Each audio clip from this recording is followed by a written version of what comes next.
Good afternoon, everyone. I'm Líðí, and I'm president of Lögberg-Heimskringla, simply called ELH by many of us now. And language piece, some of them to pronounce it, so they like to call it ELH. It's one of the longest continuously published ethnic newspapers in North America for 139 years. As Consul General Bill Gimli said, it is important to maintain our relationships if the Icelandic culture is going to survive. Christine this morning also mentioned, Stefan Jonasson, in her presentation, that the messages of Icelandic culture will stay alive as long as people identify and want it. And Claudia, just a few minutes, mentioned how important the tapestry was to keeping the Icelandic culture bound together. So I think this is very important that we try to support this wonderful newspaper, which has been very important over this 139 years in maintaining a connection. Our board members span from Indianapolis, Minnesota, Vancouver, Manitoba. We have board members from Toronto as well. So we're trying to maintain that community that expands across North America. We also would like to hear from all of you, because I know we have many people that belong to different clubs. We love to hear about the clubs, their events, the announcements, the births, deaths, birthdays, anniversaries. So send them in. We'll get your picture in. And the best thing about the LH is that it is supported by Timurit.is, which makes it a permanent document. And Bill Gilmer has often spoke about that he's used it to look up things from the past by going to the Timurit.is to look up things and over about people and events that have happened. So please put those in and send them in. But I'm not going to speak anymore because I want you to hear from Stefan Jonasson, our editor, and Owen Roberts, our board member, a newer board member. And they're going to talk a little bit about the history and future of LH. And I think they'll talk about something that went that part on the table here. So I'll call Stefan to the mic.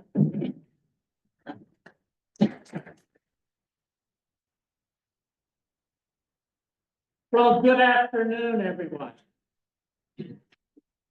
Welcome here to Gimli, which was very briefly the home office of Lögberg-Heimskringla, when it maintained an office here before returning to Winnipeg. So we should pay homage to our second headquarters during the course of our 139 years. LH actually is the oldest ethnic periodical published in Canada, according to Library and Archives Canada. And if all goes well, we will continue to maintain that record and hold that place. It's rather remarkable when you think of it, that we are still around after 139 years, preparing to celebrate our 140th next year. And the whole Icelandic publishing enterprise in North America is a remarkable phenomenon. Until the 1920s, the publishing industry was as vibrant here as it was back in Iceland. And we had multiple newspapers. There was a period of time where there were 3 different Icelandic weekly newspapers to choose from if you lived in Winnipeg, and then a monthly newspaper south of the border in Minnesota. And it largely began, I mean, there was a handwritten newsletter that circulated among the early colonists. But then Framfari was launched and ran, I believe, for about 3 years before it went out of existence. And that's when we end up with the beginning of what we know today as Lögberg-Heimskringla. But it would be interesting today to actually think back to the fact that Bayou Tapestry was a newspaper in its time. People told the stories of important events in the tapestry. And then they told it in medieval parchments, such as the Jarl Saga and other documents to share the news and preserve the memory of noteworthy events. Now we do it on paper. And in an era of electronic media, particularly one that has morphed from broadcast media to social media, I am wistfully nostalgic about the age of print, that time when people, journalists in particular, had a day or two to think before they committed something to writing and sharing with the larger community. So Heimskringla was launched in 1886, Lögberg 2 years later, or year and a half later in 1888. They fought like cats and dogs for several decades, and that was part of the vibrancy of our community. Our community, I believe, has never been happier than when we fought over religion, fought over journalism, and fought over politics. And I mean, we're just, you become boring when you don't think those matters are important enough to argue about. Civil, but important enough to argue about. Over the years, we've occupied many offices. It's interesting that Lombard Avenue was once the headquarters for Heimskringla. Main Street was the headquarters for Lögberg, actually right around where the Great Winnipeg General Strike Memorial is today, was the Lögberg offices. Then they moved up to the Icelandic district, and eventually they became very well off, and they built the Columbia block to hold the newspaper on the main floor and to rent out suites to people upstairs. Then they moved into the West End, where they occupied their longest office along Sargent Avenue.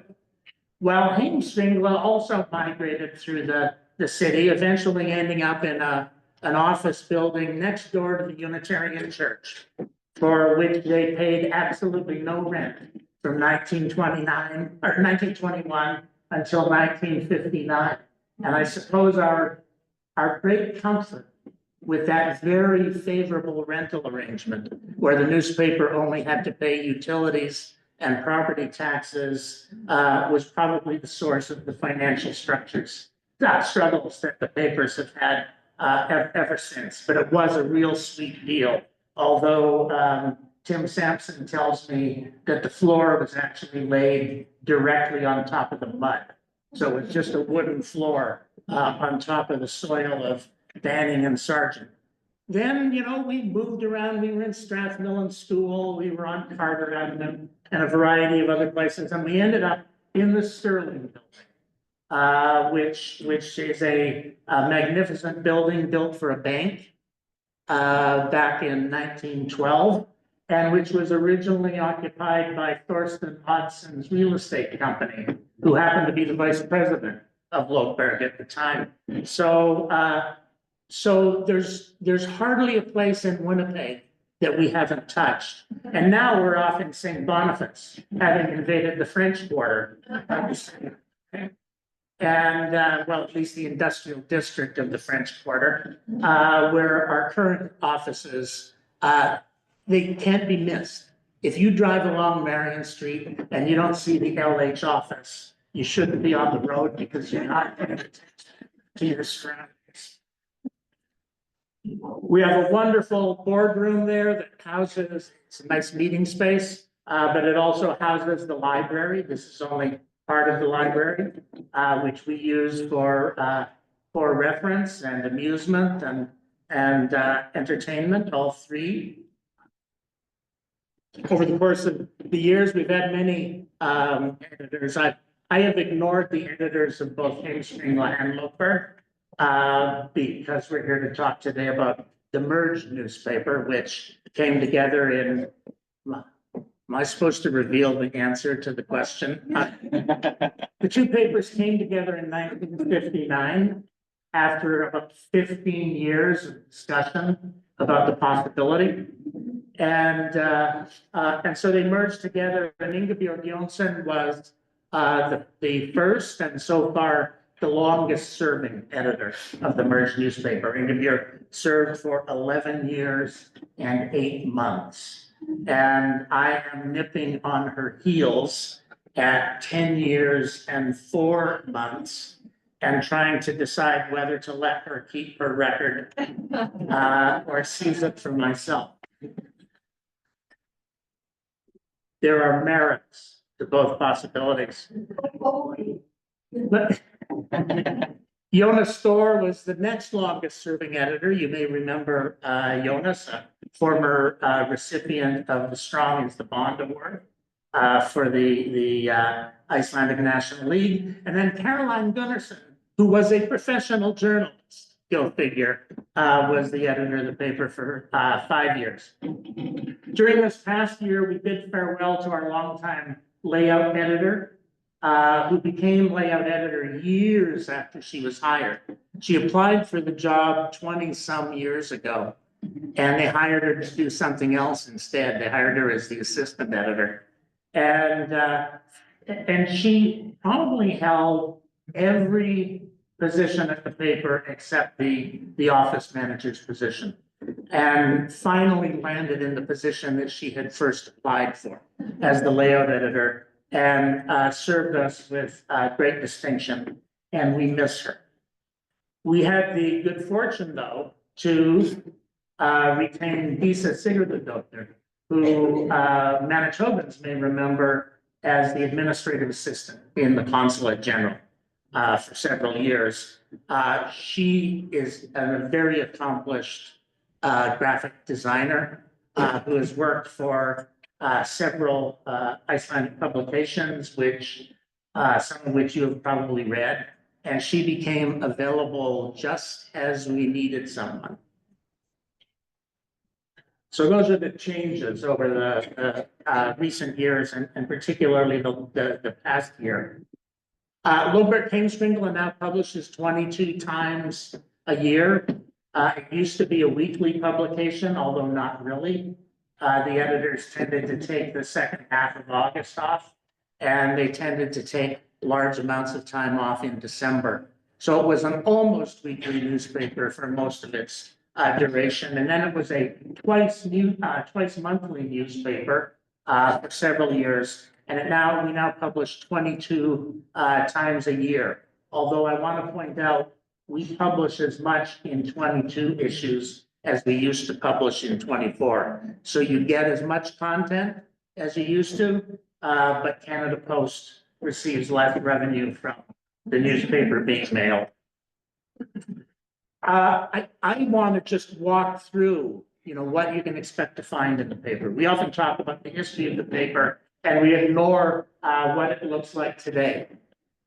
You would have already been well informed about the tapestries you just heard about if you subscribe to the paper and if you actually read it. There's not always evidence that those two things go together, but we like to think that for most of you who subscribe, you do actually read the contents. And I think it was sometime last year, we ran a story about the embroidery. But you'll also find news about current events in Iceland. Some people will tell you that the current editor, some of whom still refer to him as the new editor, carries too much politics in the paper, and he makes no apologies for that. So we let you know what's happening in Icelandic governance. We also let you know about Icelanders on this side of the pond who serve in public office in their own communities. We don't care where they fall on the political spectrum, as long as we can claim them as Icelanders, then they are newsworthy. We also covered information about the Icelandic economy, which you should all be watching with bated breath to learn good things about a tiny little vibrant nation. We make sure that you know what the diplomats are up to. Both Canadian diplomats and American diplomats in Iceland, but also Iceland's diplomats here in North America. Sometimes I'll offer some commentary in the paper, in my editorials. Most of my editorials are just exercises in banality that have almost no relevance to anything important in your life. But occasionally I will stray into something that is relevant, such as how the current trade war might affect Iceland. We report on club news. So when you have a birthday party that's fit for a century, you can expect to be in the newspaper, probably on the front page. And if you only get half that far to your golden anniversary, well, you can probably expect to be on the front page too. And if your club is turning 25 or 10, well, we might just give you the first page if you let us know about it. And then there are more routine events that we cover, such as Bun Day, which is one of those curious holidays for which Icelanders have become famous in the media here on slow news days, when they need something cute, like a warm kitten, to report on at the end of a dreadful news cycle. We tell you the stories about the snorri participants, which it's already been observed that the snorri program is an important part of maintaining our traditions today. And now that we have Snorri alumni interns, it's natural for us to tell you those stories as well. Once a year in our travel issue, we give you beautiful pictures, if I don't say so myself, and scintillating stories about travel, giving you good travel advice. Sometimes we feature Icelandic communities here and not just communities across the sea in Iceland to help you plan your travel vacation for that summer.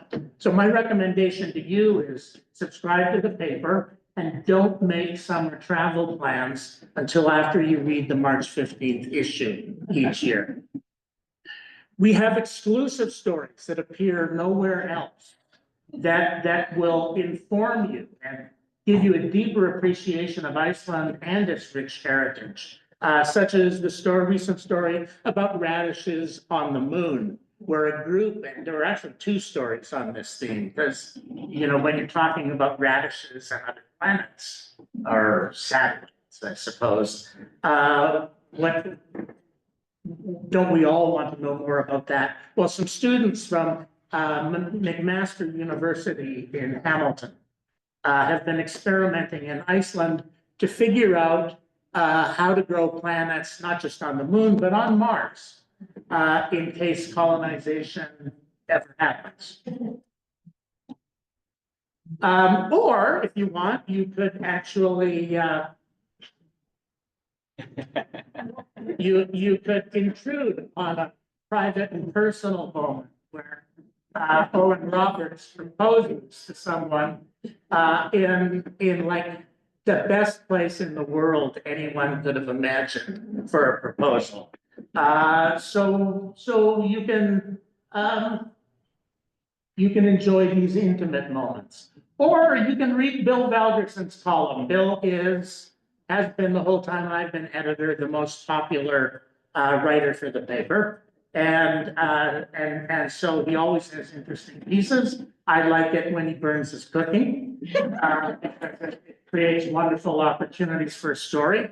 Or when he reminisces about his Irish dinner making mom, which most of our families now, as we have intermarried with others in the community, have had to deal with the reality of mixed ancestry. Those of us who are known in the larger community for being Icelandic are mostly 9 times out of 10, actually 91 times out of 100, if you want to be precise, we are Icelandic and something else.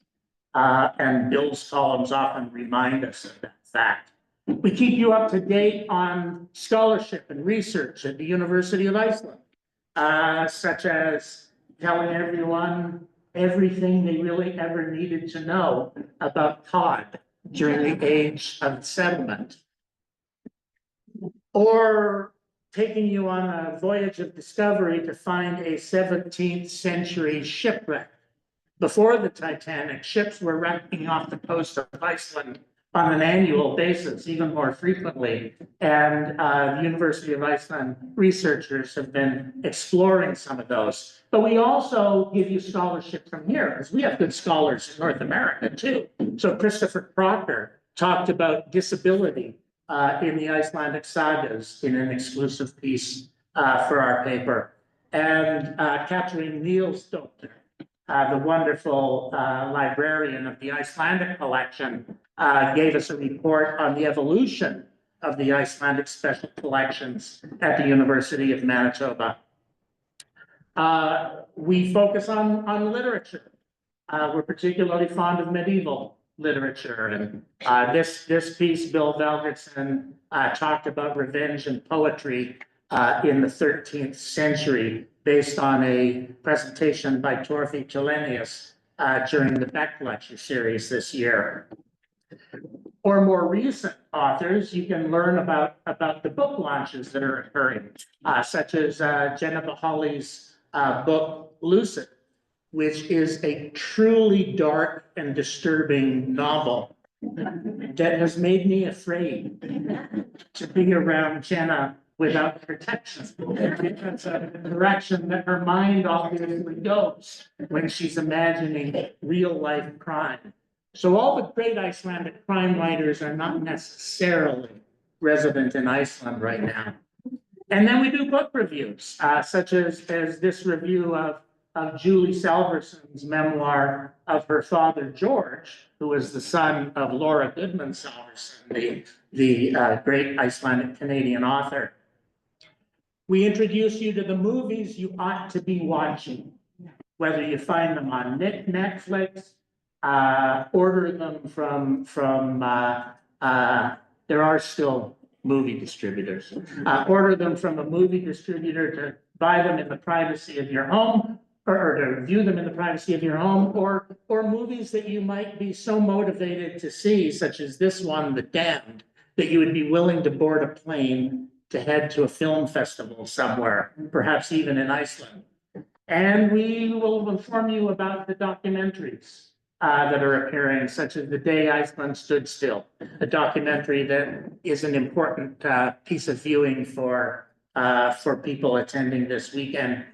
And part of my fondness, because sometimes I really need low fruit to grab onto when I don't get as many submissions as I would like. And so I go retro. And what I tend to do is look for a story 100 years old, or 125 years old, or 150 years old. Dig it up, dust it off, transcribe it, and run it so that you can see the world of Icelanders from the perspective of previous times. And one of our most popular features these days is the spotted feature, where people who are spotted wearing their LH supporter pins somewhere get their picture in the paper and a short story about them to recognize their support to the community. And as Karen already noted, we also love to run birthday remembrances, memorials to people you have loved. All of those passages and events. Somebody gets married, if people are still getting married these days. Somebody gets married and you want to put the happy couple's picture into the newspaper. We love to run those pieces, especially illustrated versions. And then I just wanted to mention our strategic priorities, which is going to segue into what Owen wants to say to you. But the Lögberg-Heimskringla board established 5 strategic priorities, I think about 3 years ago. I may be a little fuzzy on the timing.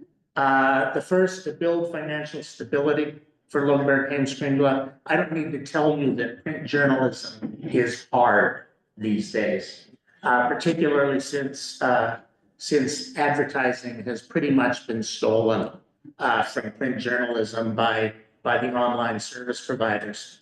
Secondly, they decided they wanted to broaden content to have a wider variety of content that would appeal to a wider variety of readers.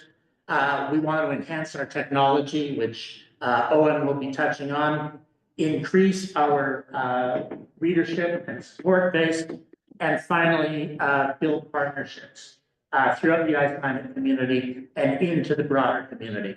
And with that, it's yours, Owen.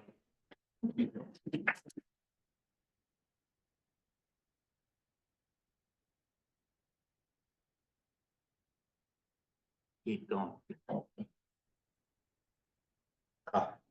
Right, that's the one there. Hi, folks. My name's Owen, as Stefan was saying, during that wonderful engagement feature that he was talking about. That was my last summer's trip with my fiance, Madeline. It was incredible. But you guys got these fancy cards on your table. The front one has the little snippet of the paper, but on the back side there, you're going to see that fancy little code that's in the bottom right corner. And that is going to take you guys to our new and revitalized social media pages. So if you just use your fancy phone camera, scan that little thing there, it's going to take you to a spot with a couple different links. The main one will be to our new Facebook page, due to a spat on our old one with Canadian media and Facebook and everything in between. We've made a secondary page called Friends of Lögberg, where we're going to connect it to the old site that still does work in the States, just not up here. But for our Canadian viewership, we're going to have that one be the home base. So we've got some new posts on there started. Catherine's been a wonderful help with the social media team, getting some posts out there. If anybody at all has thoughts or opinions or posts that they would like to share, please come talk to me afterwards. I'm always looking for more people to come help with that. Facebook, the second one takes you right to our website. If anybody's looking to subscribe to the newspaper, whether it be physical or digital. And we are also on Blue Sky and LinkedIn right now as well. Those are new pages. So if you guys would do us a favor, give us a support, a like and a follow. There's going to be lots more posts coming in the future, and including about this weekend of the convention. So thanks, folks, and appreciate the support.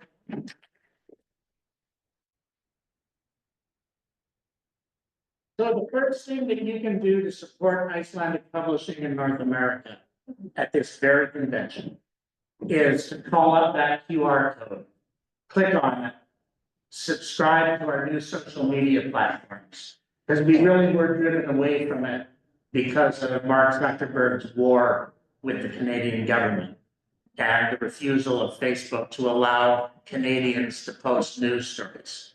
So if you live in the United States, you can still see our old Facebook page with all 4,000 followers that we had built on that page. But this is an opportunity to become engaged with us again on social media. The other things that you can do is consider supporting our patron program, which you can read about at if you stop by our booth in the exhibit area.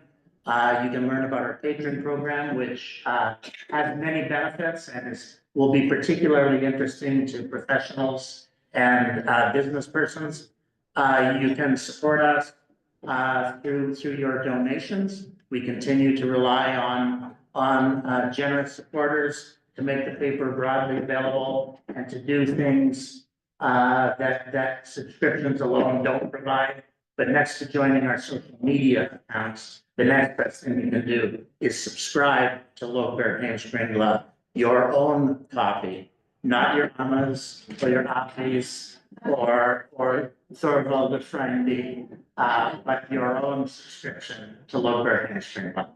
That said, we thank you for the support that the community has given the paper for 139 years, and we're preparing for 139 more.